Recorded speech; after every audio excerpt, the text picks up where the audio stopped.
Hello, my name is Mohamed Moustafa Mahmoud. For short, they call me Dr. 3M, and I am the CEO of the Global Performance Management Academy in Toronto, Canada, residing now in Medina, Saudi Arabia.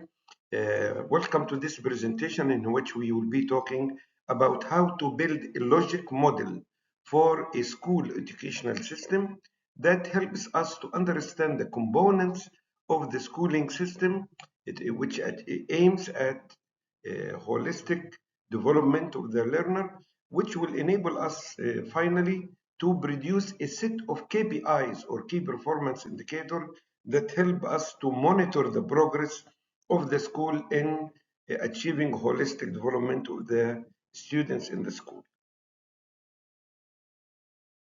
Before we start developing the logic model and the KPIs for a school, let's first identify what is holistic development. An educational approach that focuses on the overall growth and well-being of students, encompassing not only their intellectual but as well their emotional, social, physical, and moral development or dimension of the students. The goal is to nurture individuals who are not only academically proficient but also well-rounded, capable for adapting to various life situations and contributing positively to society. So this goes beyond the traditional curriculum based education, which only focus to make sure that the students pass with the high grades in their math, science, English, and other subjects. There are 8 key aspects of holistic development. Holistic development, as we understand so far, does not only focus on academic development. So what are the other aspects in addition to academics which holistic development focuses on? In fact, if we go back about in the late 70s, when Stephen Covey published his famous book, The 7 Habits of Highly Effective People, in the habit number 7, which is sharpen the saw. Sharpen the saw means develop your capabilities and skills and competences.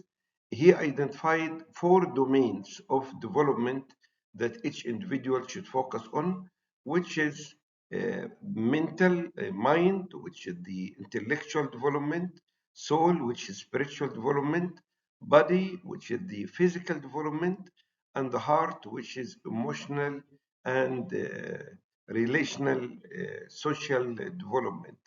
So Stephen Covey focuses in 4 domains. He always propagated in his book that only focusing on intellectual development is unbalanced development, which will produce a person who is not successful in the long term in his life. I would like to usually to explain and illustrate the 4 facets of development according to Stephen Covey with the 4 tires of the car. So if somebody driving a car and he has 4 tires which are intact and in a good condition, while there is only one tire which is flat, we cannot just tell the driver that you are fortunate enough to still have 3 out of 4. You can go ahead and drive your car and go places. In fact, he cannot do anything with the car because car needs all 4 tires in order to move forward. The same thing, human being, in order to be successful in his life, he has to have a balanced development of the 4 domains which Stephen Covey identified in his 7 Habits of Highly Effective People book. But according to the new concepts of holistic development of the learner, in fact, there are more than the 8 domains of the 4 domains of Stephen Covey, which are intellectual development, and this is what traditionally schools has been focusing on for many years. The second aspect is emotional, which is the social and the relational and interpersonal relationship. We will explain all of these in fact in details later on. And there is also the social development, the physical development, the moral and ethical development, cultural and artistic development, life skills development, and of course, a key element which is recognizing the individual differences of the learner. So we should approach training and development for each individual based in his own specific needs and requirements. We will go over all of these 8 domains or aspects of holistic development one at a time. First is the intellectual development, and by intellectual development, we mean critical thinking, problem solving, creativity, and the love for learnings help students to develop cognitive skills. These cognitive skills are necessary for academic success and lifelong learning as well. So not only we would like students to study the subjects that they are supposed to study, but gain the skill of studying on a continuous basis. So each time students study a new subject is a new challenge for him at school. By studying for so many years, at the end of his study programs, he will not only attain the knowledge contained in these subjects, but develop the skills of facing the challenge of learning new material and try to explore this in his own instead of having a teacher spoon feeding him this knowledge. So this is the first aspect, which is intellect. The second aspect is emotional development. So addressing student emotional needs fosters emotional intelligence, self-awareness, and resilience. This contributes to a positive self-image and the ability to manage stress and interpersonal relationships with his other stakeholders which he will interact with throughout his life. So he learned this at school by interacting with other students from his class, from other classes. When he joined some club activities or programs, his relation with his teachers, and so on. The third domain of holistic development is social development, which is promoting social skills, teamwork, and effective communication, which help students interact positively with others. This is crucial for success in both personal and professional spheres. Next is physical development, supporting physical well-being through physical education and health program ensures that students develop good habits, maintain a healthy lifestyle, and are physically capable. And by the way, this does not only address, being active, playing sport, and doing some physical activities. It's also the type of food that he eats, his eating habit, his sleeping habits, his clothing habits, even breathing habits. These are all very important elements of physical development. Next is moral and ethical development. Of course, integrating values, education helps students develop a strong sense of ethics, morality, and responsible citizenship. This aspect is essential for the formation of individuals who contribute positively to their communities. So we would like people to feel for other people, feel for other nations, even people who does not belong to his tribe or faith or language or religion and so on. Next is cultural and artistic development. Exposures to art, culture, and the diverse perspectives enhance students' appreciation for the world around them and fosters creativity and open-mindedness. Life skills, teaching practical life skills such as time management, decision making, and problem solving prepares learners for real world challenges and responsibilities. And we need to create situations in the schools where these skills are assessed and developed throughout his study programs. Next is individual differences. Of course, recognizing and accommodating the diverse needs and the learning styles of students ensures that each learner has the opportunity to reach their full potential. It's very, there are very popular types of learning styles. So some people would like to listen, they understand more when they listen, some people when they watch, some people when they reflect, some people when they discuss. So dealing with the whole classroom as if all of them have the same learning style is not correct at all, because teachers has to identify or help students identify their learning styles and try to develop and provide enough opportunities, learning opportunities that cater for all the different styles of learning. Now, let us ask ourselves questions before we go ahead and start talking about how can we ensure that the schools are progressing in their holistic development initiatives. First, we have to understand why, at the first place, holistic development is important. Why we don't just stick to academic and intellectual development as schools traditionally used to do. First, holistic development is good for creating or developing overall well-being of the students. Holistic development contributes to students' overall well-being, promoting a balance between different aspects of their life.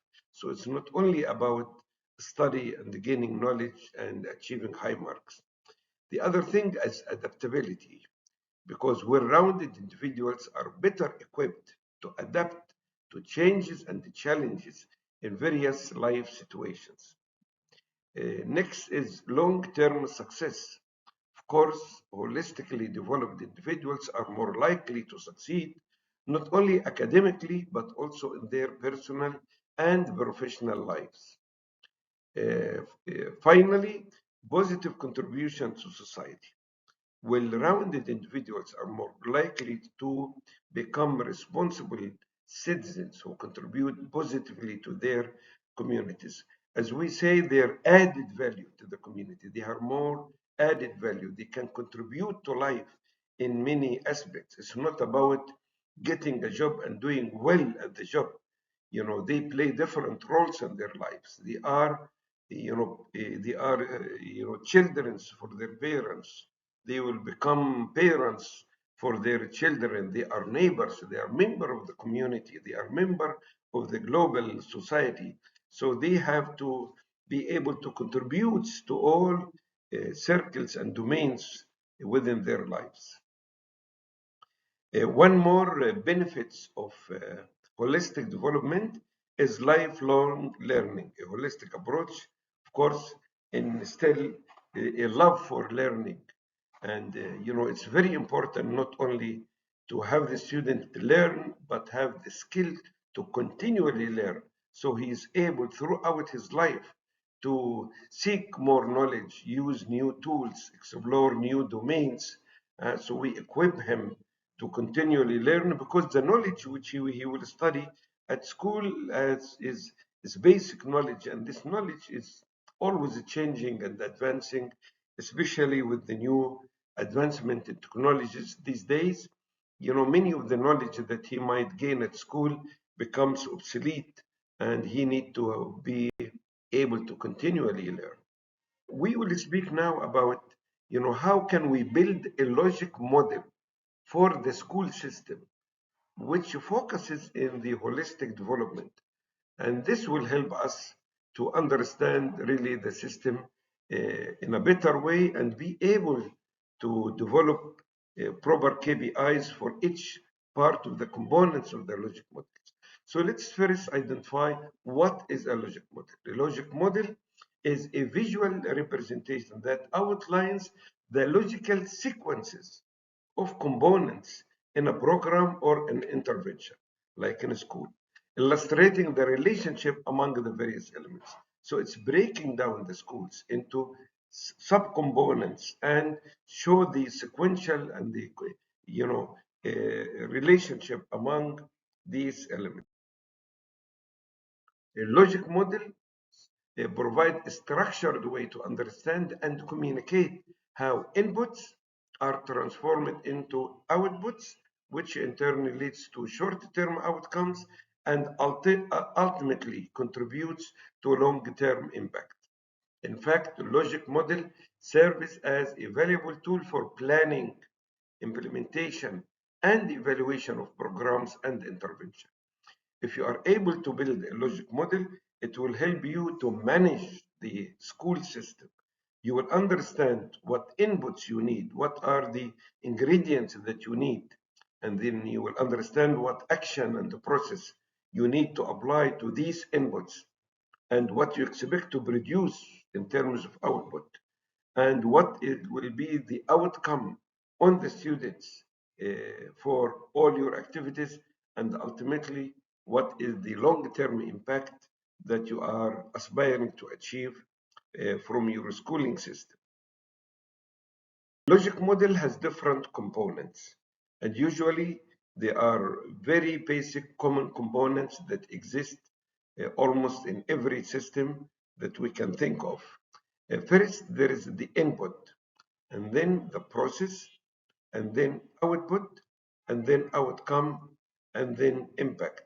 These are the main 5 components of any system.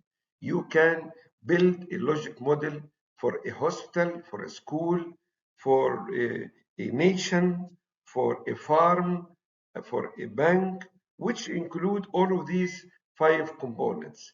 We will apply these concepts and try to develop these 4 components in the form of a logic model for a school.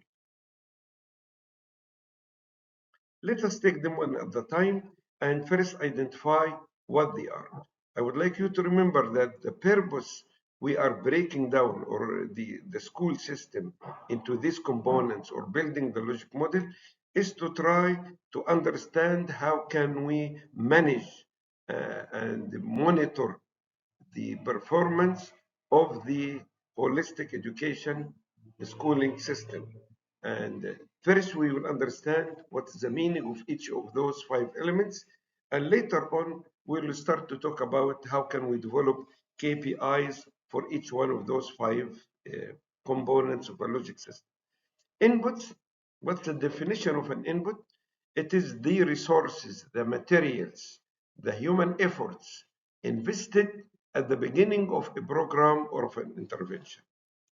And what is the meaning of this? So these are the raw materials or ingredients that go into the program. Input can include funding, personnel, equipment, and other resources required to implement the intervention. So all what the school needs to be established in terms of building resources, money, information, and so on, these are considered the input for the schooling system. Second is the process. Definition of the process, it's the activities and strategies carried out using the inputs to produce a specific output. So these elements outlines the actions and the steps taken to convert input into a tangible output. It describes the operational aspects of the program, which is what we do in the back office, what happens inside the black box. It details how resources are utilized to deliver the intended services. So this is what we use in the input, what we do with the input, the what question is the process. Then this brings us to the output. So outputs are the direct and immediate results of the process undertaken in the program or the intervention. Outputs are usually in terms of products, services generated as a direct consequence of the program activities, and they are often measurables and tangibles. They provide a clear indication of what the program has produced. So if you stand outside of the school, this is what you see coming out of the school. The input is what's walking in the school. Process is what's happening inside the school. And then the outcome. The output is not, what we It's not the real target. It's not what we are looking for. In fact, what we are looking for is the outcome of this output, and this usually a short-term benefits or value of the outcome. So outcomes refer to a short to medium term changes, benefits, or effects that result from the program outputs. And outcome capture the immediate changes in knowledge, behavior, or coordination that occurs as a result of the or conditions, sorry, that occurs as a result of the program. So unlike outputs, outcomes are more focused on the changes experienced by the target population. So what is the difference between a student who went through a holistic education and a student who didn't go through the holistic education? So these are the changes that happen, to his behavior and knowledge and attitude. Finally, the impact. In fact, we are not doing holistic, trying to, holistically develop our students just for the sake of having them gain more knowledge and skills and behavior and attitude, but there is an objective behind all of this, which we call impact, which is a long term. So it's the broader changes or benefits that occur at a higher level or influence, often at the social or systemic level. So this is what the added value of a holistically developed student to their families, to their societies, to their environment, and to their work. So the meaning of impact is the ultimate goal of the program, illustrating the lasting changes or improvements in the overall well-being of the greater population or community.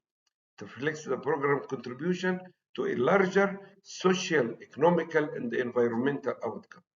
We call this an economic added value. So what is the added value socially that this learner has brought to his town, to his city, to the globe, economically, environmentally, and so on? Let us now talk about what are the different aspects of performance that should be measured in the logic model. So what are the proper KPIs for the input, for the process, for the output, the outcome, and the impact? And sometimes some people say, if impact, final impact is what we are looking for, so why we should bother ourselves with measuring input KPIs for input, process, and output and outcome?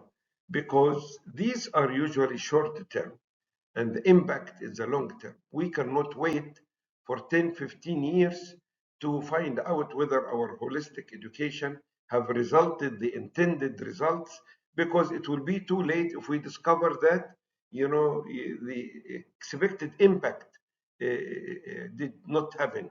So in order to take an early corrective actions to fine tune the performance of our system, we should measure the performance along the value chain and from the early stage. So we should measure short and medium and long term performance in order to be able to take the corrective actions on time and not wait until it's too late.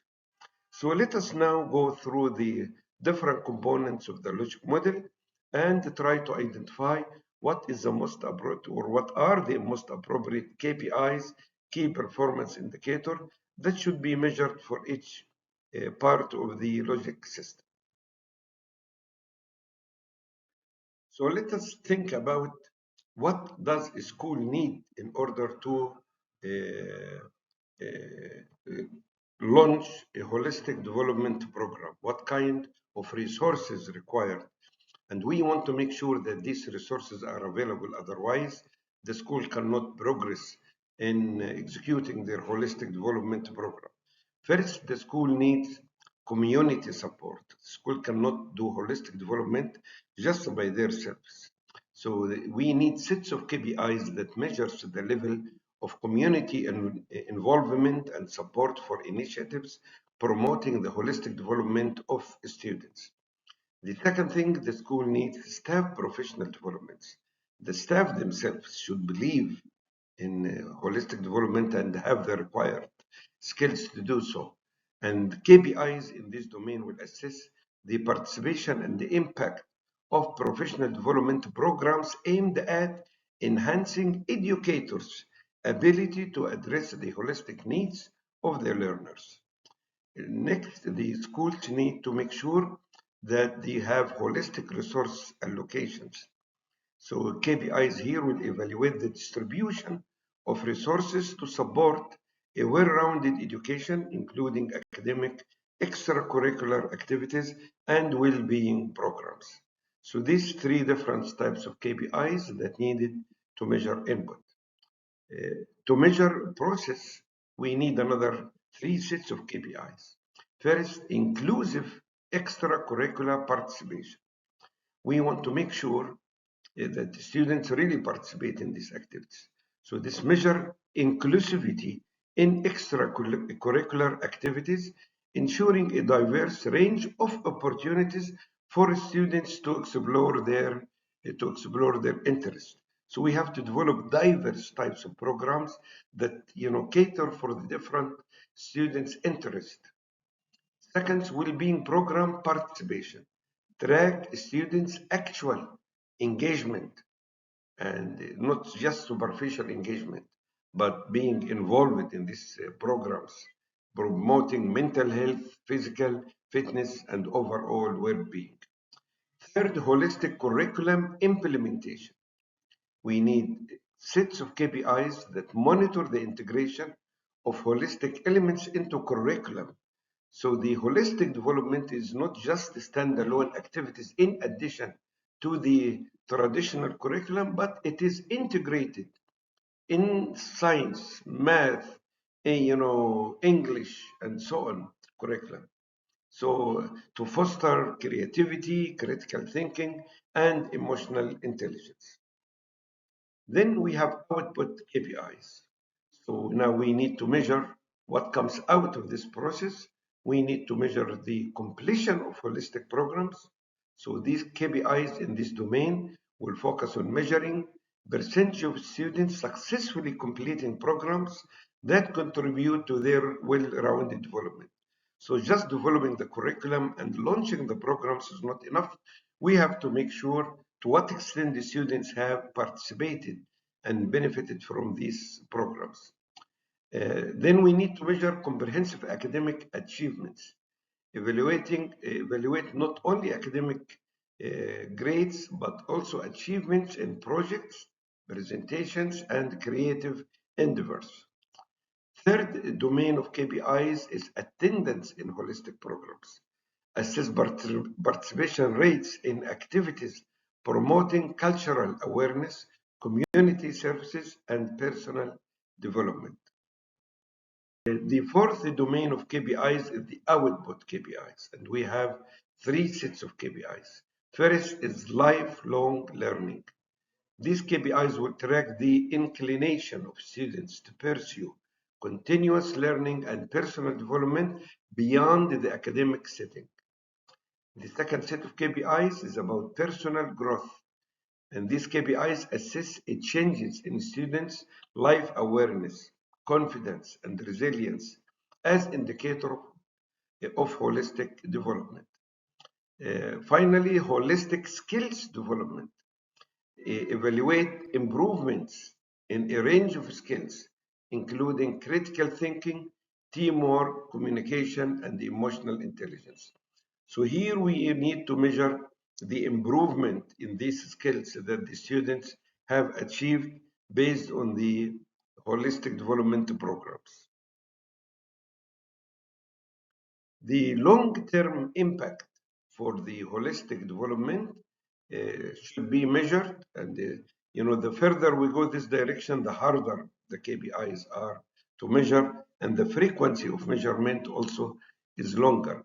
So societal well-being. KPIs here will evaluate the broader societal benefits stemming from the holistic development of learners, such as increased civic engagement. Did the students are now more active members in their society or not. And of course, cultural enrichment as well. Second set of KPIs about community contribution. These KPIs will measure the impact of graduates in contributing positively to their communities and society at large. Lastly is alumni well-being. This will monitor the well-being and success of alumni in various aspects of life, including personal, professional, and social dimension. Are they happy, engaged, positive, contributing members of their societies in the long term or not? If we put together all of these KPIs, in fact, I should call these groups of KPIs because you need more than one KPIs under each of these headings. So in total, we will have for the 5 domains, 3 groups each, 15 groups of KPIs that can measure. Of course, each KPI will have a definition, will have a formula. We need to identify and agree on the source of data, where we're going to get this data from. So, and how frequently should we measure this, and so on. So putting all of these KPIs together provide us with a score. Finally, if we continue to measure these KPIs in a continuous basis and put them in an electronic dashboard, this will enable us to track the progress of our system in ensuring that the required input is there, the right process is taking place, we are producing the right output and outcome, and the long-term impact. In fact, if we have such a thing, we will be able to, maneuver our journey to build the holistic development for our learners. And like a pilot, he needs all of these, readings that give him critical information about the conditions that he needs to make sure that they are in place in order to reach his target from origin to destination. This brings us, to the conclusion of this presentation, in which we first spoke about what's a holistic development and what are the 8 components of holistic development. We described the school system in a logic model that they have 4 components, and we suggested 3 sets of KPI for each component of the 5 components of the logic model. Agreeing on KPIs for all of these measurement areas will enable us to track the progress of the school, and will also help us to compare the performance of different schools and the educational system to monitor how they are progressing in implementing holistic education. Thank you so much for listening, and we hope to meet, inshallah, in another presentation.